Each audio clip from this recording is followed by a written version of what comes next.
कि अगर कोई शख्स मशहद में दफन हो जाए तो उस पर से सवाल मुनकिर व नकीर भी साकित हो जाता है और अजाब कब्र भी साकित हो जाता है।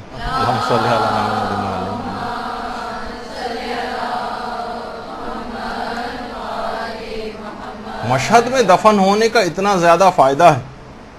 यानी खसूसियत है मशहद की। देखिए मशहद ही में जहाँ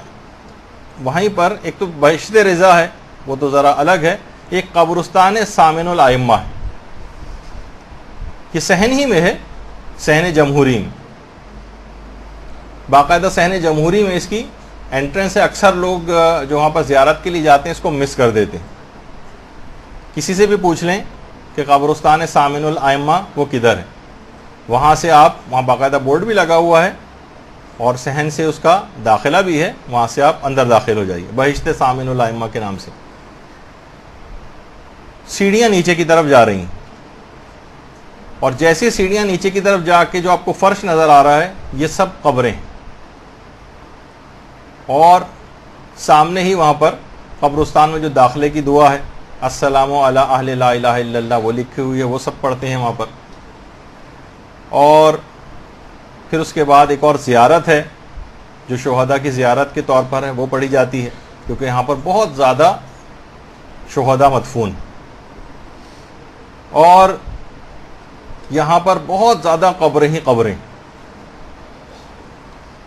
इसमें मुकामी उलमा भी हैं और इसमें बाहर के जो अफराद हैं, बहुत से ज़ायरीन भी यहाँ पर दफन हुए हैं। वैसे ही इतनी ज़्यादा ऐसी जगह है कि किसी जगह लिखी हुई तो नहीं है, लेकिन वहाँ के मुकामी उलमा ने यह बात बताई है कि यहाँ पर एक कब्र की जगह की जो कीमत है तकरीबन 1.5 करोड़ पाकिस्तानी के बराबर है। अलबत्ता कहा कि इसको बहुत ज़्यादा ना समझा जाए, जो इसकी फजीलत है 1.5 करोड़ 1.5 रुपए के बराबर भी उसके मुकाबले में नहीं है।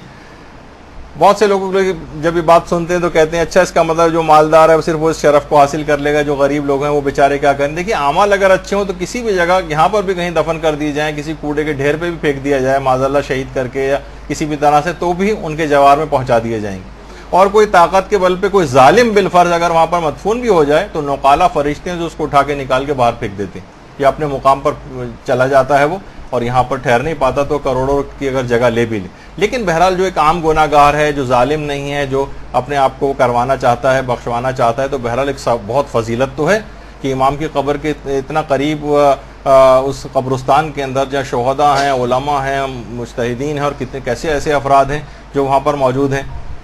शहीद ख़ास तौर पर उनकी तस्वीरें भी वहाँ पर लगी हुई हैं, उलमा की तस्वीरें भी वहाँ पर लगी हुई हैं और बहुत से ऐसे शुहदा भी वहाँ पर हैं जिनके बहुत सही और सालिम लाशें 10-10, 20-20 साल के बाद बिल्कुल वैसे ही निकले। तो बहरहाल अंदर भी आप देखेंगे तो कब्रें ही कब्रें, लोग यहाँ पर आते हैं और बहुत ज़्यादा लोग सबसे पहले ही जाते हैं। जो वहाँ पर सवाल उठता है कि कब्रों पर चलना कैसा है, कब्रों पर इस तरह के जो नाम लिखे हुए हैं वो कैसे हैं, क्योंकि ईरानी या हत्ता के बहुत सारे साहिबान इल्म भी वहाँ पर इस अंदाज से उनके ऊपर चल भी रहे हैं और उनके ऊपर कब्रों के ऊपर बैठे हुए भी नज़र आते हैं बाज़ औक़ात।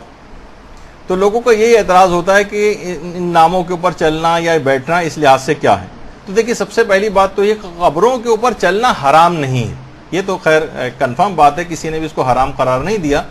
अलबत्ता ये ज़रूर है कि कब्रों पर चलना मकरूह है। आगे सिस्तानी ने फरमाया कि मारूफ यही है कि कब्रों पर चलना मकरूह है और दीगर उलमा का भी यही नज़रिया है। कुछ ने ये शर्त लगाई है कि अगर बिला ज़रूरत चलना मकरूह है, लेकिन ज़रूरत हो तो फिर कराहियत ख़त्म हो जाती है, लेकिन हराम फिर भी नहीं। जो उलमा इसके कायल हैं कहते हैं कि बाकायदा बहुत से उलमा की तो वसीयतें हैं कि हम ऐसी जगह दफन किया जाए कि जहाँ तालिब इल्म मेरी कब्र के ऊपर चलते हुए जाएँ, ज़ायरीन मेरी कब्र के ऊपर चलते हुए जाएँ। कुछ उलमा का रुझान इस पर है कि कुछ शायद रिवायात भी इसकी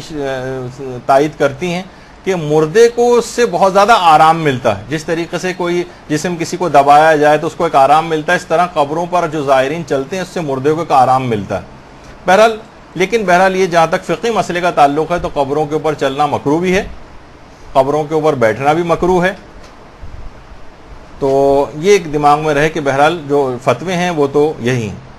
अच्छा, बहुत से लोग ज़ाहिर है कि जो ख़ास तौर पर इंडिया पाकिस्तान वगैरह के अफराद हैं उनका तो दिल भी नहीं मानता है और बड़े एहतियात के साथ कि हमारा किसी कब्र के ऊपर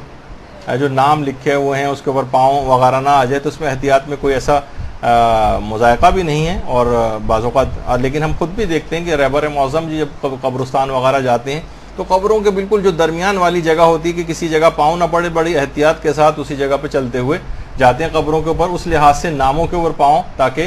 एक ज़ाहिर है कि मुख्तलिफ जिस तरह के नाम हमारे यहाँ रखे जाते हैं कि मासूमीन के नाम भी उसमें होते हैं, तो एक एहतियात का पहलू रहे, तो उसके अंदर कोई ममानियत वाली बात नहीं। तो बहरहाल उसके बाद फिर इसी कब्रिस्तान में जो अभी आपके सामने बहिश्ते सामिनुल आइम्मा था, जब जाएं थोड़ा सा ही आगे चलेंगे तो एक सीढ़ियाँ सी नीचे आएंगी, ये सीढ़ियाँ नीचे की तरफ जा रही हैं। कब्रिस्तान की कब्रें ऊपर थी, अभी सीढ़ियाँ और नीचे अंडरग्राउंड जा रही हैं। यहाँ पर की एक खसूसियत ये जो अक्सर ज़ायरीन मिस कर जाते हैं वो ये कि जो उतरते ही उसके बाद सीढ़ियों के बाद एक सामने एक दीवार सी आ जाती है जहाँ चंद अफराद आपको बैठे हुए भी नजर आएंगे। ये चंद इस वजह से बैठे हुए नजर आ रहे हैं कि उनको बाकी लोगों को पता नहीं, ये जगह इमाम की कब्र मुबारक से सबसे करीब तरीन है, सिर्फ चंद मीटर के फासले पर। बाकी तो आप जितनी भी जरी भी जिस जगह भी जाते हैं या तो ऊपर होते हैं तो बहुत ज्यादा नीचे, बहुत ज्यादा फासला है। सबसे करीब तरीन जगह जो है इमाम की कब्र से सिर्फ चंद मीटर के फासले पर वो दीवार है जो कब्रिस्तान, नीचे के कब्रिस्तान से जिसका रास्ता जाता है।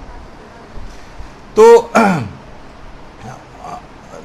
अच्छा, अब आजकल ये कि इस दीवार जो है इसके ऊपर कुछ उलमा वगैरह की तस्वीरें भी हैं, लेकिन बहुत कम अफराद यहाँ पर होते हैं। तो बाकायदा अगर किसी शख्स को अपनी खसूसी दुआएं और तबर्रुक और फजीलत करीब तरीन इमाम की कब्र की जगह से चाहिए तो कब्रिस्तान सामिनुल आइम्मा अंडरग्राउंड जाकर वहाँ तक पहुँचे।